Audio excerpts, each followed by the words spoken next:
Bienvenue sur Africa 24 dans cette nouvelle édition de l'Africa Tonight. Voici les titres de l'actualité. Au Bénin, la création de la Cour de répression des infractions économiques et du terrorisme ne fait pas l'unanimité. À l'occasion d'une assemblée générale, l'Union des magistrats a exprimé sa désapprobation quant à cette institution.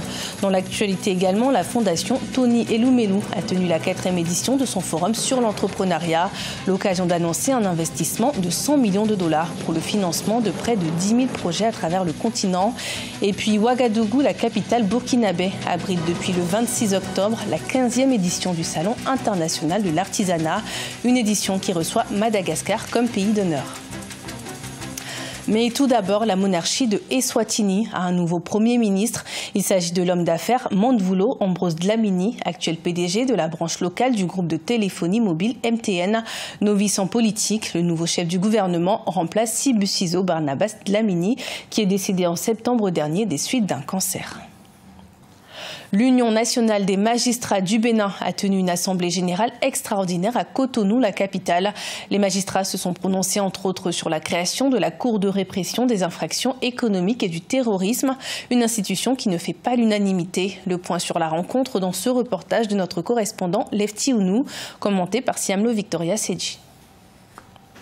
La création de la Cour de répression des infractions économiques et du terrorisme, CRIET, continue de susciter la controverse au Bénin. Au cours d'une assemblée générale tenue vendredi 26 octobre 2018 au Palais de la Justice de Cotonou, l'Union nationale des magistrats du Bénin, UNAMAB, a opiné sur l'impact de certaines réformes en cours dans le secteur judiciaire. Il s'agit entre autres de l'abrogation de la loi portant statut de la magistrature, votée mais non promulguée par le chef de l'État, et la création de la CRIET. Les juges de la Chambre des libertés et de la détention de la CRIET sont nommés par le président de la Cour par année judiciaire. Il en résulte qu'en procédant à la nomination de ces magistrats en Conseil des ministres, le gouvernement s'est immiscé dans le fonctionnement de la CRIET. L'Union nationale des magistrats du Bénin voit l'indépendance des magistrats menacée. Selon le syndicat, les magistrats béninois sont victimes d'acharnement dans l'exercice de leurs fonctions. Elle a noté avec stupéfaction des représailles et menaces de poursuites disciplinaires à l'encontre des magistrats, tant par la chancellerie que par les non-magistrats membres du Conseil supérieur de la magistrature. À l'instar des autres agents de l'État, le droit constitutionnel de grève des magistrats a été quasiment supprimé. Toute chose qui n'est pas du goût de l'UNAMAB.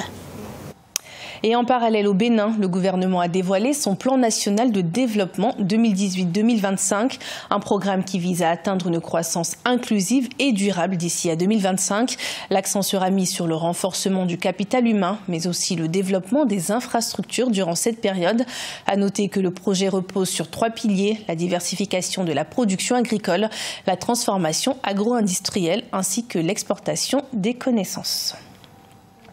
Au Mali, le président de la commission électorale, Amadou Ba, est accusé d'avoir détourné environ 500 millions de francs CFA dans les caisses de l'institution.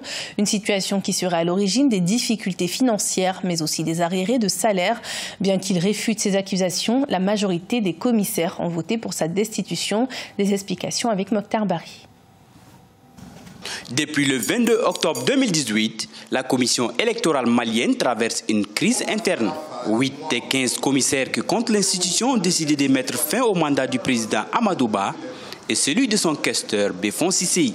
Il les accuse d'avoir dilapidé les fonds de l'institution, avec pour conséquence le non-paiement des arriérés de 4 mois de salaire. Dans la foulée, un successeur a même été désigné. Le bureau que le président dirige n'est chargé que de l'exécution. Tu ne peux pas te permettre d'aller engager des décisions centrales, des décisions importantes, menaçant même la crédibilité de la CENI, son existence, parce qu'aujourd'hui il est question de crédibilité. Selon l'un des commissaires de la CENI, pour organiser une telle assemblée avec de telles décisions importantes, il fallait une majorité des 2/3 des commissaires. Pour le président de la CENI que nous avons rencontré dans les locaux de l'institution, cette décision est nulle et sans effet. D'abord, la commission qu'ils ont mise en place est une commission irrégulière. Deuxièmement, moi je leur ai dit, on a une mission de contrôle du ministère des Finances qui est dans nos murs. Laissez cette mission déposer ses conclusions, faire ses observations. Rappelons que 15 commissaires composent la CENI avec 5 pour chacune des parties qui sont la majorité, l'opposition et la société civile. La fondation Tony Elumelu a tenu le 25 octobre la 4e édition de son forum sur l'entrepreneuriat à Lagos au Nigeria. Chefs d'État, entrepreneurs et leaders étaient présents durant l'événement où 1000 candidats ont présenté leur projet d'entrepreneuriat afin d'obtenir un financement de la fondation. Retour sur la rencontre avec Emefa Kofi. L'édition 2018 du Forum de la Fondation Tony Elumelu a tenu toutes ses promesses à Lagos au Nigeria. Le président ghanéen Nana Akufo-Addo était l'un des invités d'honneur des plus attendus à ce rendez-vous économique de l'Afrique, un forum entrepreneurial durant lequel l'innovation est soutenue et financée. Nous avons toutes les ressources sur ce continent que nous devons exploiter ensemble pour se développer. Nous sommes ensemble pour cette initiative pour promouvoir les entrepreneurs.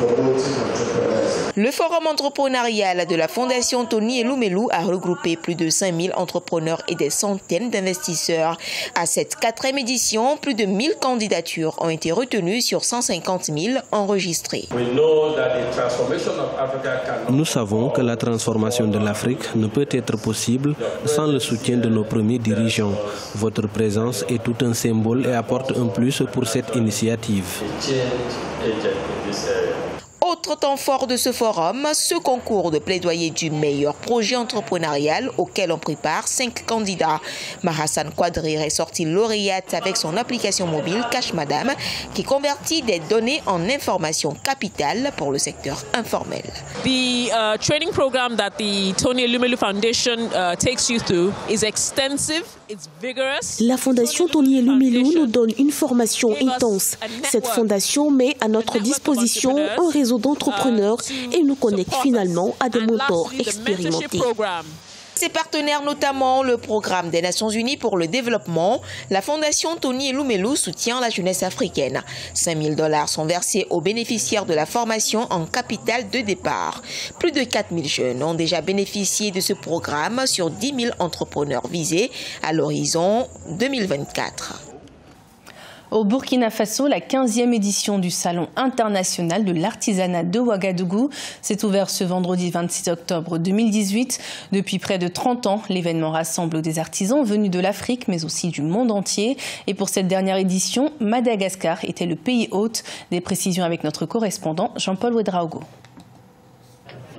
Avec pour pays invité d'honneur Madagascar, le 15e Salon international de l'artisanat de Ouagadougou, SIAO, est présenté comme l'édition de la maturité en choisissant pour thème artisanat africain, exigence du marché et développement technologique. Les autorités ont voulu surtout interpeller l'ensemble des acteurs de la chaîne de valeur quant à la nécessité d'adapter le secteur aux nouvelles possibilités commerciales offertes par les technologies nouvelles. Avec l'évolution des choses, on est obligé parce qu'il faut aller maintenant avec le e-commerce. Avec la nouvelle technologie de l'information, maintenant, étant dans ton pays, tu te vends à l'étranger.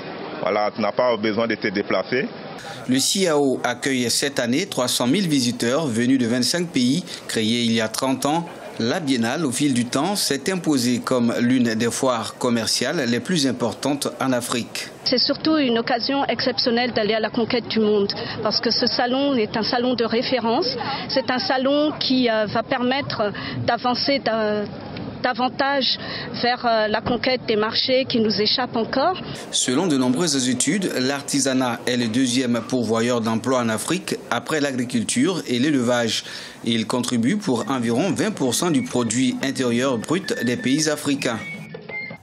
Ce journal a été préparé par l'ensemble de la rédaction. Merci de votre fidélité. Retrouvez dans un instant une nouvelle édition de l'information sur Africa 24.